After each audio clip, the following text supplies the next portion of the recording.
Hello, कैसे हो आप लोग? मुझे तो भूल ही गया सब लोग। याद किए कि नहीं? चलिए स्टार्ट। के जाई शहर घूमे, के जाई गाँव, के जाई फॉरेन घूमे धनी के ले ए अपना, के जाई फॉरेन घूमे धनी के लेके अपना। देवर जाई है शहर घूमे, भसुर जाई है गाँव। देवर जाई है शहर घूम, भसुर जाई है गाँव। सैया जाई है फॉरेन घूमे धनिक लेके अपना। सैया जाई है फॉरेन घूमे धनिक लेके अपना। के लैहन लहंगा साड़ी, के लैहन कंगना, के लैहन धनी खातिर हीरा के अंगूठी अपना।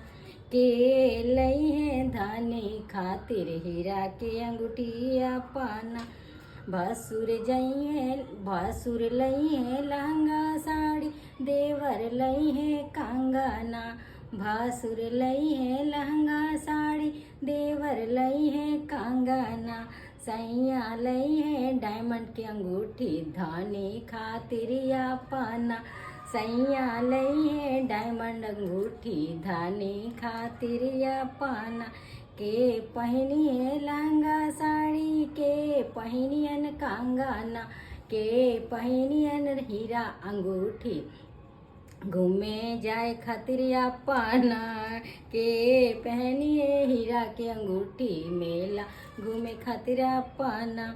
गोतिनी पहनी है लहंगा साड़ी, गोतिनी पहनी है लहंगा साड़ी, देवरानी पहनी है कंगना। गोतिन पहनी है लहंगा साड़ी, देवरानी पहनी है कंगना।